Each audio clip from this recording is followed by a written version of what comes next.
হাসির রাজা, জ্ঞানের রাজা, রসিক রাজা।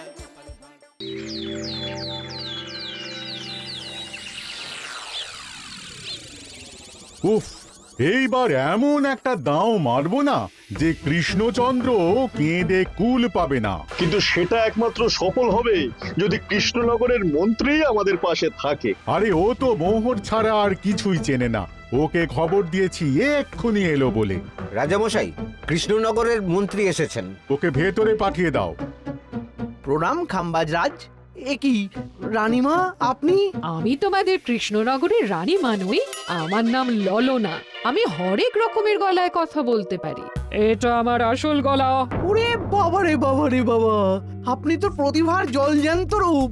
একে আপনি কোথা থেকে পেলেন খাম্বাজরাজ? বেশ কিছুদিন আগে একটা যাত্রা দেখতে গিয়ে ললনার সাথে পরিচয় হয়। ওর ব্যাপারে সবকিছু জানার পরে আমার মাথায় একটা বুদ্ধি খেলে যায়। তাই আপনি আমাকে ডেকে পাঠিয়েছেন, তাই তো? একদম তাই। আমার একটা পরিকল্পনা আছে। ছলে বলে কৌশলে ওই কৃষ্ণনগরের আসল রানীকে কিছুদিনের জন্য বাইরে পাঠাতে হবে। আর সেই সুযোগে সেসব দায়িত্ব আমার ওপরে ছেড়ে দিন। আমি নিজের দায়িত্ব নিয়ে ললনাকে কৃষ্ণনগরের রানীর সমস্ত আদব কায়দা শিখিয়ে দিয়েছি। এখন শুধু আমি বাকি ব্যাপার নিয়ন্ত্রণ করব। এখন মহারাজ বাৎসরিক হিসেব নিয়ে ব্যস্ত, তাই রানীমা চলে যাবেন আর তার বদলে ঢুকবে ললনা দেবী। তাহলে আর দেরি কেন? আজ রাতেই বেরিয়ে পড়ো। আর যদি আমার পরিকল্পনা অনুযায়ী এগোতে পারো তাহলে কিছুদিন পরে তুমি হয়ে উঠবে কৃষ্ণনগরের রাজা। আমার কত দিনের আশা। চলুন তাহলে। হ্যাঁ চলুন। রাজবাড়ির বাকি ব্যাপার যেতে যেতে বুঝিয়ে দেব। রানীমা কিভাবে কথা বলেন, কাকে কি বলে ডাকেন, রাজবাড়ির কোথায় কি আছে সব।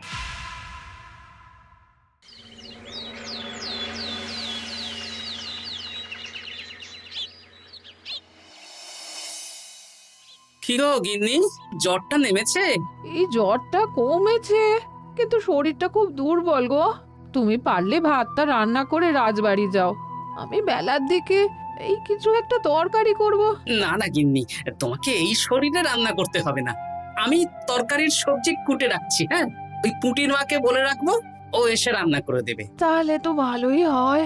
জ্বরে একেবারে শরীরটা দুর্বল করে দিয়েছে গো। হ্যাঁ, তুমি বিশ্রাম নাও গিন্নি, আমি রান্নাঘরে যাই। কি গোপাল আজকে এখনো এলো না? ও কোনোদিন সময় এসেছে মহারাজ? ওকে তাড়িয়ে আপনি একটা কাককে রাজসভায় রাখলেও সে সময়ে আসবে। আসলে গোপালের গিন্নির খুব জ্বর, আমি দেখে এসেছি। তাই হয়তো ওর গিন্নির সেবা শুশ্রূষা করতে গিয়ে গোপালের দেরি হচ্ছে। তোমাকে আর গোপালের হয়ে কাসুন্দি গাইতে হবে না। এই তোমরা থামো তো। একটু দেরি হয়ে গেল মহারাজ। আসলে গিন্নির খুব জ্বর, তাই কিছুটা রান্না করে এলাম। আচ্ছা আচ্ছা আচ্ছা, তা এখন তোমার গিন্নির শরীর কেমন আছে? আগের থেকে ভালো আছে মহারাজ। জ্বরটা কমেছে, কিন্তু শরীর খুব দুর্বল। বেশ বেশ, একটু যত্নআত্তি করো। যাই হোক, আজকে সারা বছরের খরচের হিসেব আর আগামী অর্থনৈতিক বছরের প্রকল্প নিয়ে আলোচনা হবে। আলোচনা শুরু করা হোক। বিগত অর্থনৈতিক বছরে বিভিন্ন খাতে মোট খরচ হয়েছে 15,700 মোহর, আর বিভিন্ন কর বাবদ উপার্জন হয়েছে 22,000 মোহর। তাহলে তো মহারাজ ভালোই লাভ হয়েছে। এবার আমাদের দিকে একটু নয়ন মেলে তাকালেই হয়। সেসব তো দেখবই, কিন্তু তার আগে আমি মন্ত্রীর সাথে বিগত বছরের সব খরচ নিয়ে হিসেবে বসবো। হ্যাঁ, বেশিরভাগ দায়িত্ব তো মন্ত্রীমশাইয়ের কাঁধেই থাকে, তাই উনি কোনো হিসেবে জল দিয়েছেন কিনা সেটাও পরখ করে নেওয়া যাবে। এত কাজের চাপ যাচ্ছে কদিন, শান্তিতে ঘুমোতেও পাচ্ছি না। মন্ত্রী, তুমি আজ বিকেলে রাজবাড়িতে চলে এসো। বিগত অর্থনৈতিক বছরের হিসেবগুলো একবার দুজনে বসে মিলিয়ে নেব। আচ্ছা মহারাজ, যা করার তাড়াতাড়ি করে নিতে হবে। এখন দেরি করলেই এই বছরের প্রকল্পগুলো শুরু করতে দেরি হয়ে যাবে। মহারাজের জয় হোক। বলো প্রহরী, তুমি কি কিছু বলবে? মহারাজ, একজন কালো চাদর মুড়ি দেওয়ার লোক এলেন আর আমার হাতে এই চিঠিটা ধরিয়ে দিয়ে চলে গেলেন। এই গরমে চাদর মুড়ি? অদ্ভুত লোকটা। কি রে বাবা? সর্বনাশ! কি হলো? তোমাদের রানীমার জ্যাঠামশাই খুব অসুস্থ, তাই পরিবারের সবার সাথে দেখা করতে চান। ও মা গো! আজ সভা এখানেই শেষ। এইবার শুরু হবে আসল খেলা।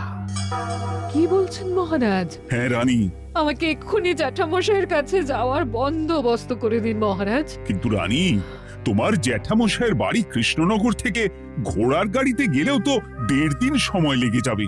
এদিকে আমার এত কাজের চাপ। আপনি বরং কয়েকদিন পরে আসুন, আমাকে এক্ষুনি যেতে হবে মহারাজ। বেশ বেশ, আমি তোমার যাওয়ার ব্যবস্থা করছি। সাবধানে যেও রানী, আমি 2-3 দিনের মধ্যেই আসছি।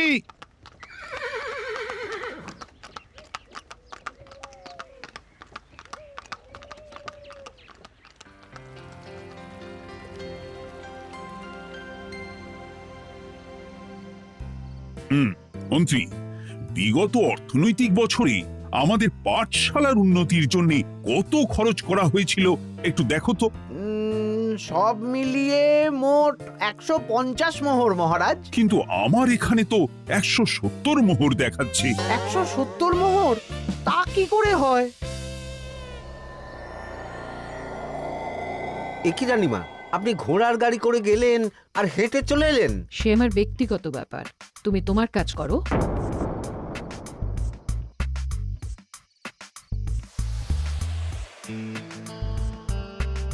এ কি রানী, তুমি চলে এলে? আমার শরীরটা খুব একটা ভালো লাগছে না মহারাজ, পেটটা কামড়াচ্ছে, তাই সহিশকে বললাম ঘোড়ার গাড়ি নিয়ে জ্যাঠামশাইকে দেখে আসতে, আর আমি বাড়ি চলে এলাম। ও, সহিশ এসে খবর দেবে, তারপর আমি আর আপনি দুজনে একসাথে যাব। বেশ বেশ, ঠিক আছে রানী, তুমি বিশ্রাম নাও। বিশ্রাম না, আমি একটু স্নান ঘরে যাব, পেটটা কেমন মোচড় দিচ্ছে। মহারাজ কিছুই বুঝতে পারেনি, মজা জমবে।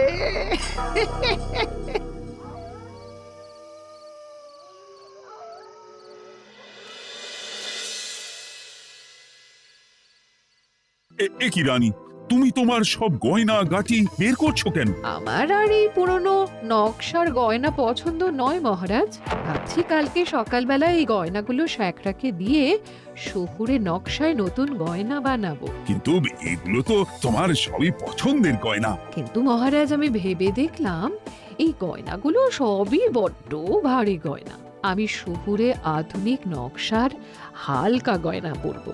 এমনিতে জ্যাঠামশাইয়ের শরীরটা ভালো নেই, মনটাও ভালো নেই, ও, পেটটা কেমন মোচড় দিচ্ছে, আমি আরেকবার স্নান ঘরে যাব।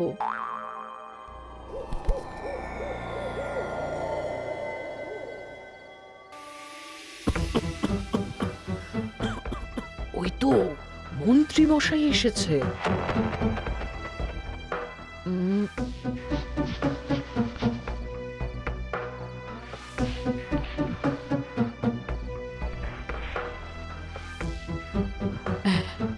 এই রাজ্যে গোপাল আমার শত্রু, কালকে থেকে গোপালকে খাটাবে।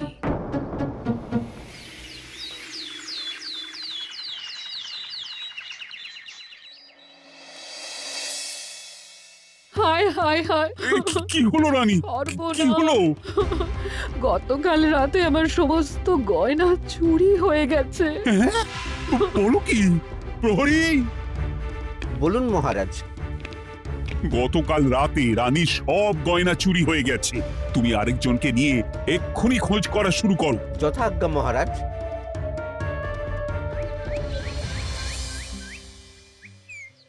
আমার সব গয়না চুরি হয়ে গেল, এবার আমি কি করব?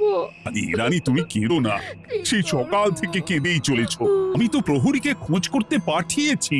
এই সব প্রহরী কর্মচারী কাউকে বিশ্বাস হয় না আমার, আজ থেকে সবাইকে ছুটি দিয়ে দেব। কি বলছো তুমি? সবাইকে ছুটি দিয়ে দিলে রাজবাড়ির কাজ কে করবে? কেন? আমাদের সবচেয়ে বিশ্বাসযোগ্য সভাসদ গোপাল আজ থেকে রাজবাড়ির সব কাজ গোপাল করবে। কি বলছো? আপনি কি বলতে চাইছেন?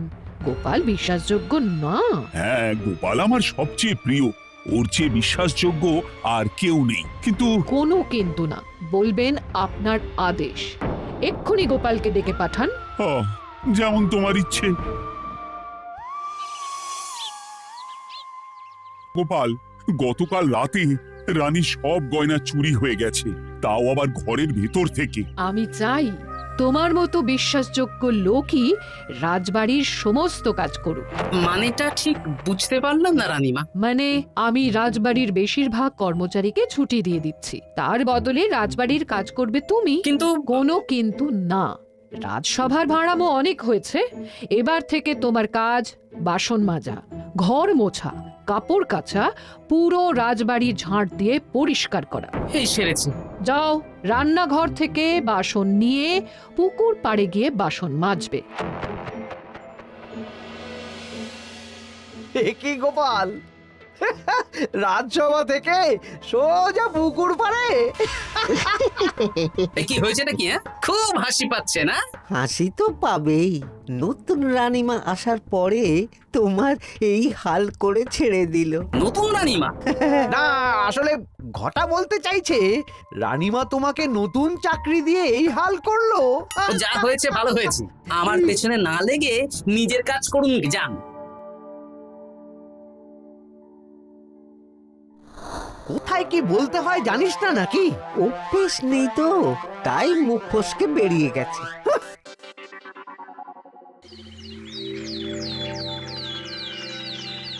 রাজ্যে চোরের উপদ্রব বেড়ে গেছে, তাই আমরা কিভাবে চোরের উপদ্রব কমানো যায় সেই নিয়ে আজকে একটা আলোচনা করব। কিন্তু মহারাজ, রাজসভায় এখনো তো সবাই আসেনি। এই তো এসে গেছি। ওই রাজবাড়ির জামা কাপড় কাচ্ছিলাম। এ কি, গোপাল এখন রাজবাড়ির জামা কাপড় কাচে? হ্যাঁ, সেসব করতে গিয়ে আমার নিজের জামা কাপড়ই ভিজে গেল, তাই বদলে এলাম।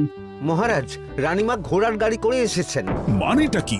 রানী তো রাজবাড়িতেই আছে। হে কি মহারাজ, আমি প্রহরীদের কাছে শুনলাম আমার মতন দেখতে কেউ রাজবাড়িতে উড়ে এসে জুড়ে বসেছে। মানে তুমি তো আগেই চলে এলে। কি কাণ্ড! এই কে?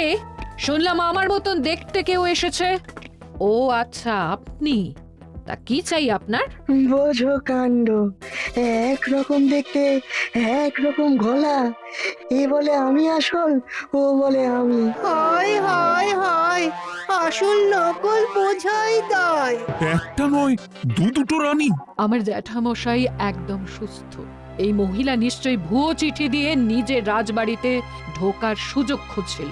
একদম বাজে কথা বলবেন না। আপনি কে সত্যি করে বলুন। সমস্যা সমস্যা, ঘোর সমস্যা। আমার কোনো পাণ্ডিত্য দিয়ে বুঝতে পারছি না কে আসল আর কে নকল। আমি আসল, বিশ্বাস করুন। আমি তো এই মাত্র এলাম। না, আপনি নকল, আমি আসল। কিভাবে বুঝবো? আমি বলবো মহারাজ, এই যে এই রানী আসল। হ্যাঁ, কিন্তু মন্ত্রীমশাই, আপনি কি করে বুঝলেন? না মানে এই রানীমা তোমার উপরে এত ভরসা করে রাজবাড়ির কাজ করাচ্ছেন, কাউকে বিশ্বাস করেননি, একমাত্র তোমাকে বিশ্বাস করেছেন। এত ভালোবাসা, এত বিশ্বাস কার থাকতে পারে বলো? মানে গোপাল, তুমি রাজবাড়ির কি কাজ করছো? বাসন মাজা, ঘর মোছা, বাগান পরিষ্কার, অনেক কাজ করছি রানীমা। আপনার সব গয়না চুরি হয়ে গেল, তাই কাউকে বিশ্বাস করা যাবে না বলে ওই রানীমা আমাকে কাজে রাখলেন। এই ওই বন্ধ করে একটা উপায় বের করো। বেশ বেশ, আমি ধরে নিচ্ছি দুজনেই আসল। তাই আপনাদের দুজনকে আমি পরীক্ষা নেব, দেখব কে উত্তীর্ণ হন। তাই নাও। আপনারা দুজনেই তো সেনাপতিকে চেনেন, বলুন তো সেনাপতির আসল নাম কি? সনাতন সেন। আচ্ছা, আপনাদের বাপের বাড়ি কোথায়? বিজয়গড়।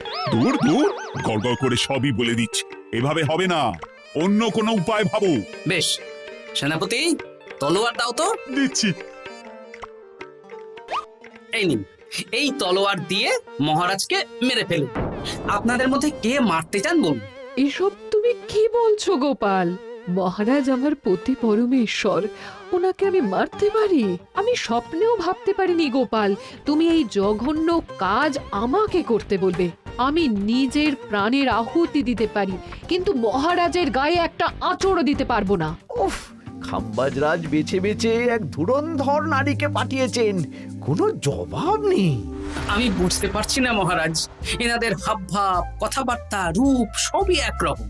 তবে যিনি ঘোড়ার গাড়ি চেপে এখন ফিরলেন, তিনি আসল হলেও হতে পারেন। আমি আসল, বিশ্বাস করুন। বললেই হলো? আসল হলে প্রমাণ করুন। বেশ, আজকে আর মাথায় কিছু আসছে না। আমি কাল আসব। ততক্ষণ আপনারা দুজনে রাজবাড়ির দুটো ঘরে থাকুন। কি ছকমারিতে পড়লাম রে বাবা।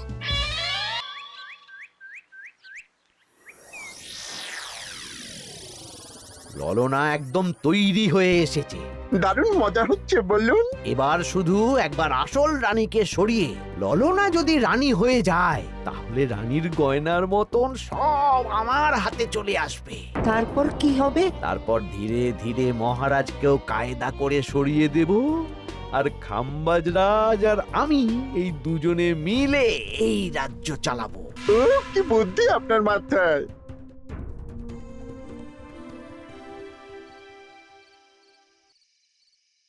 বলছি শোনো না, আমার শাড়িটা একটু ছিঁড়ে গেছে গো। তুমি বাজার থেকে কালকে আমার জন্য একটা শাড়ি নিয়ে আসতে পারবে? হ্যাঁ, আচ্ছা বেশ, নিয়ে আসবো শাড়ি। শাড়ি শাড়ি শাড়ি, এই তো মাথায় বুদ্ধি এসেছে। কাল নয়, আজকেই। গোপাল, তুমি কিছু ভাবতে পারলে? মহারাজ, আপনার দুই রানীকে ডাকুন। আমার তো একটাই রানী।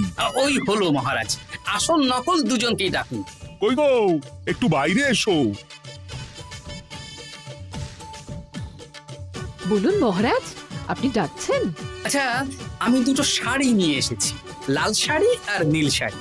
এই দুটোই মন্ত্রপুত শাড়ি, এক সিদ্ধ পুরুষ দিয়েছেন। কে তিনি? না, সেসব এখন বলা যাবে না, তবে এই শাড়ি দুটো একটা একটা করে ওনাদের দিয়ে দিন।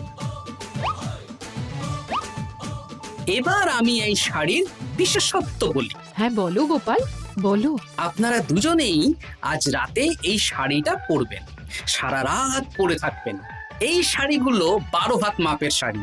আগামীকাল সূর্যোদয় হওয়ার পরে যার শাড়ি 4 হাত কমবে সেই হবে আসল রানী। আচ্ছা বেশ, তাহলে তোমরা দুজনেই এই শাড়ি পরে থাক। কাল সকাল সকাল রাজসভা বসবে, তখন তোমাদের শাড়ি গোপালের কাছে জমা দিও। আচ্ছা। আমি যে নকল সেটা বুঝতে দেওয়া যাবে না। কি করে এই শাড়িটা 4 হাত কেটে ফেলে ওই দু ফল কাটার ছড়ি কেটে ফেলো। কালকে আবার মজা হবে।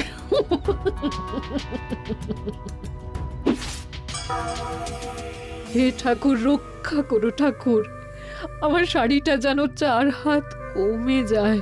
ঠাকুর রক্ষা করো।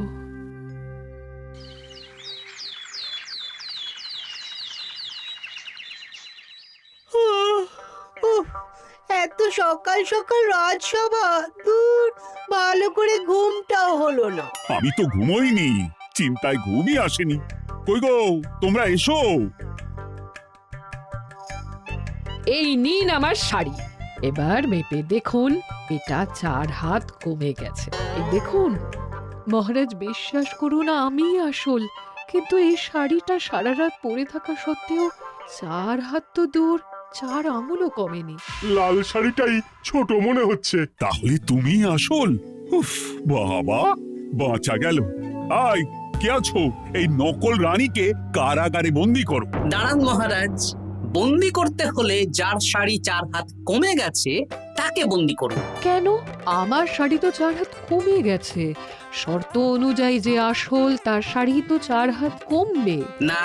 আপনি ধরা পড়ে গেছেন নতুন রানীমা। এগুলো কোনো মন্ত্রপুত শাড়ি নয়, এগুলো আমার পরিকল্পনার প্যাচ। আপনি নিশ্চয়ই নিজেকে আসল প্রমাণ করার জন্য শাড়িটা কেটেছেন। না মানে, না না না, তাহলে কমলো কি করে? না মানে হয়ে গেল। সত্যি গোপাল, তোমার বুদ্ধির জবাব নেই। গোপাল, তুমি আমাকে বাঁচালে। এই যে নতুন রানীমা, চুপ করে কেন? ওকে আমি কারাগারে গিয়ে বেত মারছি, তাহলেই সব বলবে। বল, কে তুই বল? আসলে মানে আমার নাম ললনা। আমি যাত্রাপালা করি, অনেক রকম গলায় কথা বলতে পারি। কদিন আগে খাম্বাজ রাজ আর এই মন্ত্রী মশাই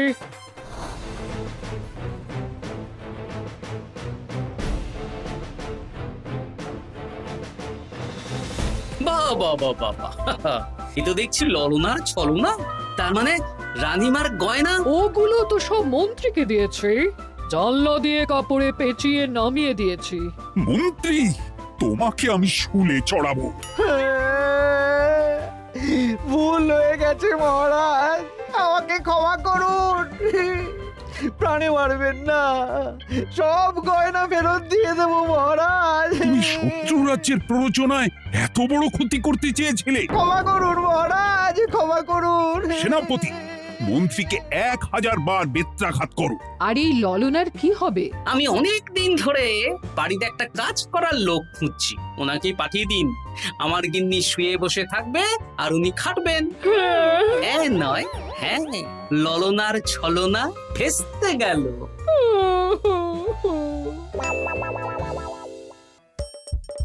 হাসির রাজা, জ্ঞানের রাজা, রসিক রাজা।